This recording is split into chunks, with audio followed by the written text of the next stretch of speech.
Treino em Foco, análise de artigo dessa terça-feira e um tema bem interessante. Análise da produção máxima de força em 24 horas, efeitos circadianos. Vejam bem, esse artigo vai abordar uma questão que muitas pessoas nos perguntam no Treino em Foco. Se existe algum horário do dia mais propenso para o treinamento, se existe algum horário do dia onde nós temos melhor desempenho para treinamento, se existe algum horário do dia em que nós somos mais eficientes para treinarmos, por exemplo, força muscular. Acompanhe a análise desse artigo de hoje, que é bem interessante.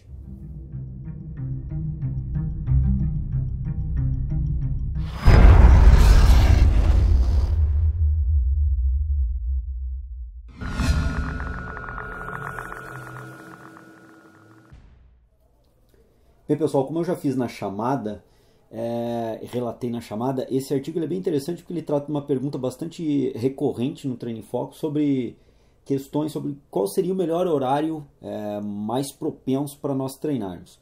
Treinamentos de uma forma geral e até mesmo treinamento de força. Esse artigo ele aborda o treinamento de força de uma forma bem interessante, tratando do tema então, de fisiologia sobre ritmo circadiano. Ou seja, qual oscilações do dia, onde nós podemos ter algumas oscilações fisiológicas que podem nos permitir um melhor desempenho de força. Esse artigo eu estou gravando hoje, domingo à noite, no dia 26/10, e eu já postei ele no nosso grupo do Face, nosso grupo de discussão de artigos no Facebook. Então, se você ainda não viu esse artigo no Facebook, sugiro que você entre lá no nosso grupo de discussão no Face, baixe o artigo e possa ler então na íntegra o artigo, que eu vou discutir alguns pontos importantes agora aqui. O resumo, como de praxe, eu não discuto, porque a gente vai discutir o trabalho na íntegra. Então o trabalho aqui ele foi liderado pelo Pedroso, que é o primeiro autor aqui do trabalho, e vamos aqui analisar então alguns aspectos. Uma introdução bem rápida que os autores fizeram e colocaram um pouco da literatura expressando essas condições de treinabilidade. Vocês podem perceber que é um trabalho relativamente recente, 2013.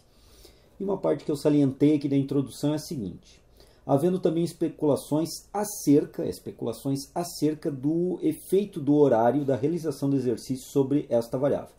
No caso, a variável que eles comentam aqui é a variável força máxima. Se ela é dependente, obviamente, ela é dependente de alguns fatores intrínsecos, de tipagem de fibra, tipagem de neurônio motor, motoneurônio, e também algumas condições extrínsecas, como, por exemplo, o ambiente, o aspecto motivacional, a temperatura ambiente, algumas questões nesse sentido. Mas eles também especularam aqui a questão do ritmo circadiano, como é colocado aqui embaixo. As variações fisiológicas do organismo ao longo de 24 horas são denominados de ritmo circadiano, o qual influencia diversas atividades fisiológicas do organismo.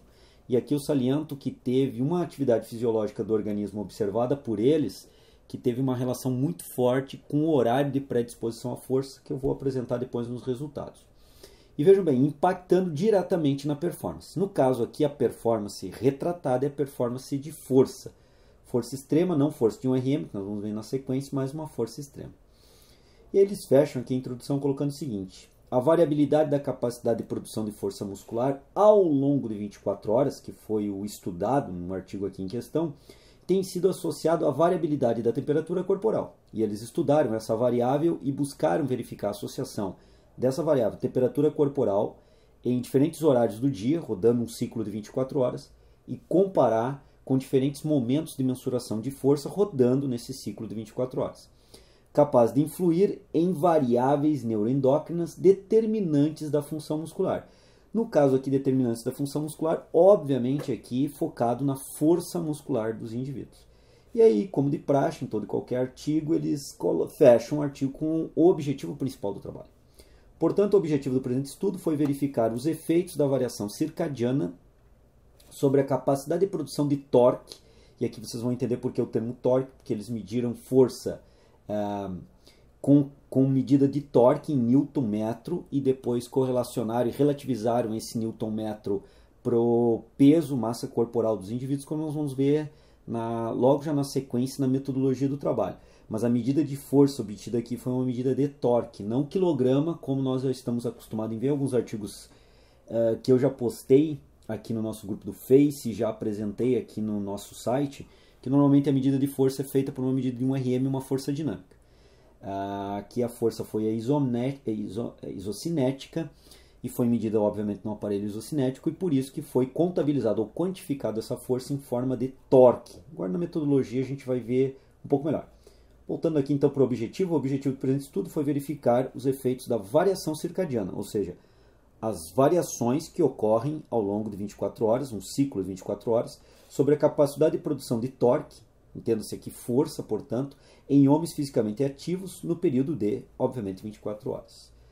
Bom, então essa é uma introdução rápida que os autores fizeram e a gente vai para alguns pontos que eu saliento aqui como mais importantes da amostra. Vejam bem que a amostra tinha uma grande experiência, pelo menos 6 meses de treinamento, todos homens, como foi colocado já na introdução ali, massa corporal média de 64,4 kg, a estatura média em torno de 173,2 centímetros e o percentual de gordura, vocês podem perceber que é um percentual de gordura baixo, relativamente baixo para homens, de 10,6% de percentual de gordura. Fisicamente ativos, como eu falei, há pelo menos 6 meses. E um detalhe importante nesse tipo de trabalho é que os participantes foram orientados a dormir de 6 a 8 horas na noite anterior aos testes. Esse é um ponto bem importante para que os indivíduos tivessem então uma noite adequadamente realizada, pelo menos em termos de descanso e sono, anterior ao ciclo de 24 horas em que seriam analisados e testados. Vejam bem, também foi sugerido aos indivíduos que evitassem o consumo de bebidas alcoólicas, cafeína, cigarro e medicamentos estimulantes. Obviamente porque eles avaliaram aqui no trabalho também a temperatura corporal e a frequência cardíaca, buscando associar isso com níveis de força durante esse ciclo de 24 horas. Por isso, evitar o consumo de bebidas alcoólicas, cafeína, cigarro, medicamentos estimulantes é um ponto importante. Assim como também realizar exercícios extenuantes nas últimas 24 horas. A única ressalva que eu faço aqui foi essa observação que eu coloquei, se 24 horas seriam suficientes realmente para recuperar todas as variáveis, principalmente do ponto de vista fisiológico e algum medicamento que tivessem fazendo uso que seja estimulante.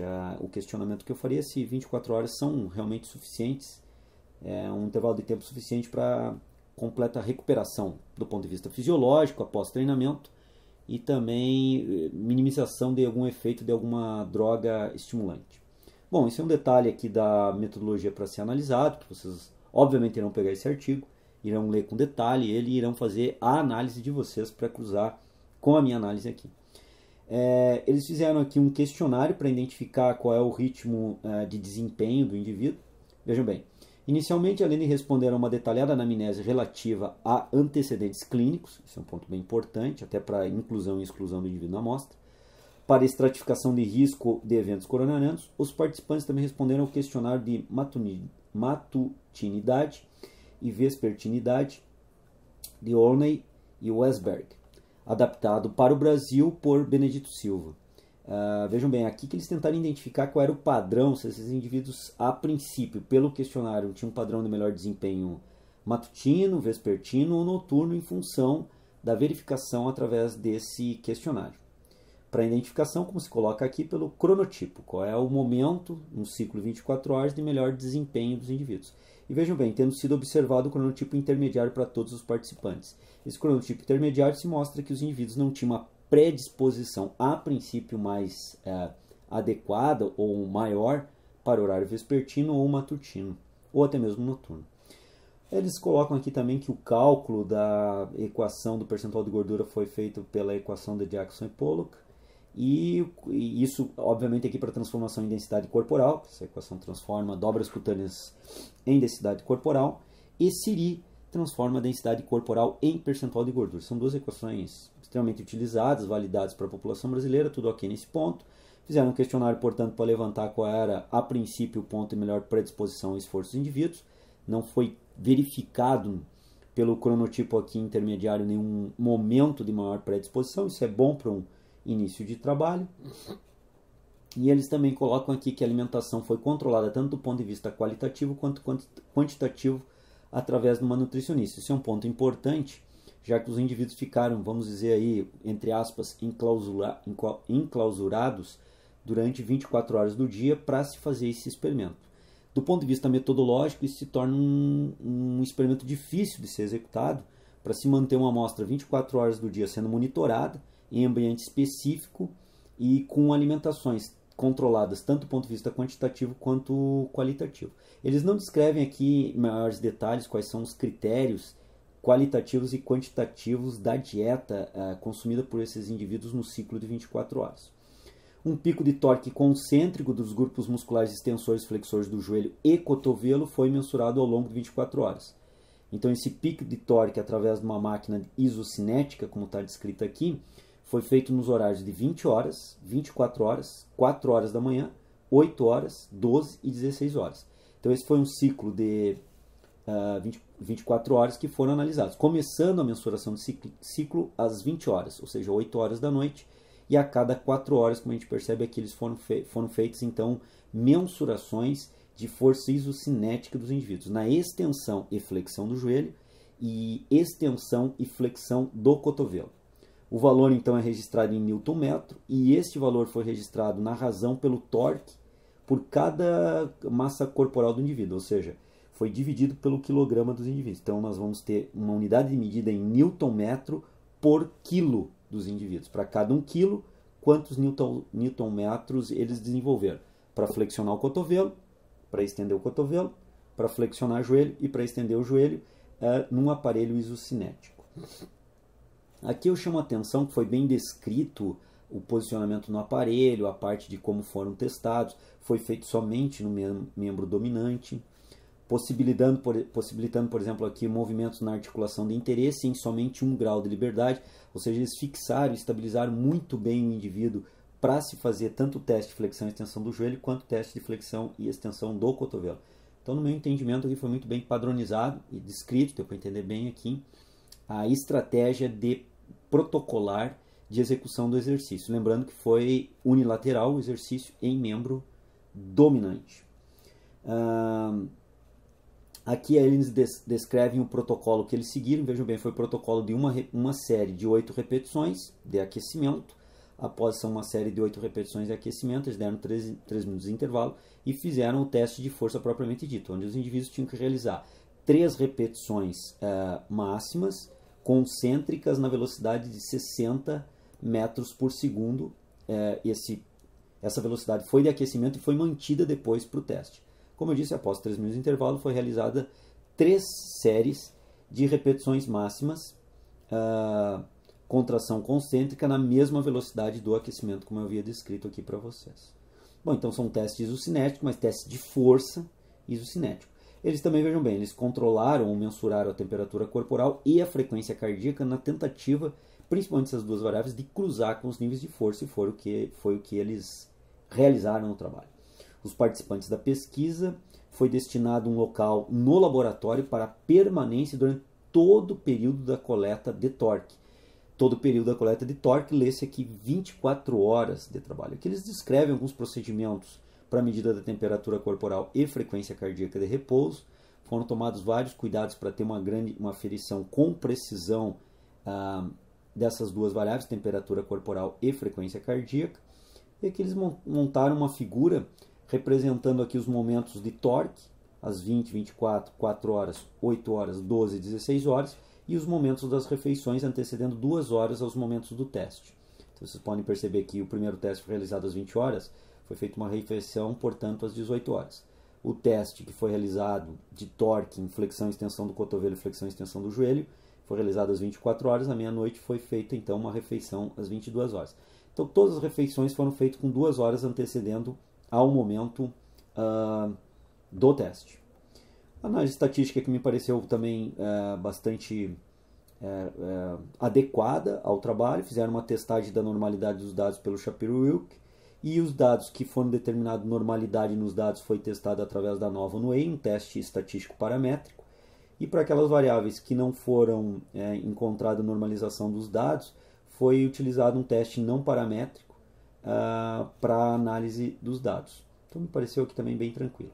E agora nós vamos diretamente para os resultados. Aqui nós temos os gráficos de força. Então aqui nós temos, vamos ver aqui, no primeiro momento nós temos extensão do joelho, neste gráfico A. No gráfico B, flexão do joelho. Nós temos os horários das mensurações, como vocês podem ver aqui na linha vertical, e na linha horizontal as medidas de torque, no caso aqui de extensão de joelho e no caso aqui de flexão de joelho. Essa saliência aqui, essa marca nos mostra que houve uma diferença significativa no torque de força de extensão do joelho entre as 20 horas e 4 horas da manhã, e claramente descrito aqui no gráfico que foi o valor mais alto às 20 horas e o valor mais baixo às 4 horas da manhã, havendo uma diferença estatisticamente significativa no torque de extensão de joelho, ou seja, na força de extensão de joelho, entre esses dois momentos. Para a flexão de joelho, nós podemos perceber que às 24 horas à meia-noite teve uma diferença significativa para o horário das 8 horas da manhã. Lembrando que aqui, representando que o valor mais alto e diferença significativa foi entre as 24 horas e o valor das 8 horas da manhã, havendo uma diferença significativa.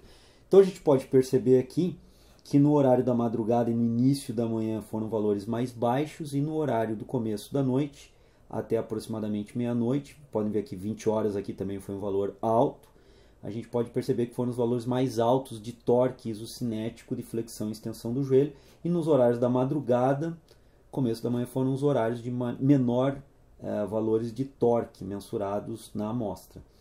Aqui nós temos para flexão e extensão do cotovelo, onde não houve diferença significativa, então nós podemos perceber que em joelho, quando se testou o torque tanto da extensão quanto da flexão, o aparelho conseguiu ter uma sensibilidade suficiente para perceber essas diferenças circadianas na produção de força. Enquanto que na flexão do cotovelo, ou realmente não foram expressas para membros superiores essa diferença de força no torque produzido entre os diferentes horários, ou, uma outra hipótese, o instrumento de medida, o aparelho de medida, o teste de medida não foi capaz de ter uma sensibilidade que possa ter detectado essa diferença de forma significativa. Então fica aqui uma interpretação que, obviamente, em novos estudos a gente deve verificar o que novos estudos ou estudos anteriores parecidos com o tema trouxeram a respeito disso. Fato é que nesse artigo, membros inferiores apresentaram diferenças ao longo dos horários do dia, do ciclo de 24 horas, e membro superior no cotovelo não houve essa diferença significativa. Para a temperatura corporal, embora tenham ocorrido modificações aqui da temperatura corporal ao longo do ciclo de 24 horas, como a gente pode perceber claramente aqui no gráfico, não houve diferença significativa entre esses horários. Todavia, para a frequência cardíaca, nós conseguimos perceber que o horário das 16 horas houve um valor mais elevado da frequência cardíaca, que diferiu estatisticamente do horário das 12 e principalmente do horário das 4 horas da manhã, havendo um momento mais baixo da frequência cardíaca de repouso pré-teste de torque que os indivíduos fizeram. Então a gente pode perceber que o horário da tarde é um horário onde se apresentam maiores valores de pico de torque, e o horário do meio-dia e principalmente da madrugada, 4 horas, foi um horário de menor valor de frequência cardíaca de repouso. Se a gente observar esse comportamento e observar o comportamento de membros inferiores na questão do torque, a gente pode ver que houve uma certa associação. Nos momentos onde a frequência cardíaca de repouso foi mais baixa, foram os momentos onde se produziu menor poder de produção de força muscular. Por outro lado, aproximadamente naqueles momentos do dia onde a frequência cardíaca se apresentou, a frequência cardíaca de repouso se apresentou mais elevada, foi os momentos do dia onde se apresentou uma força isocinética significativamente mais elevada também.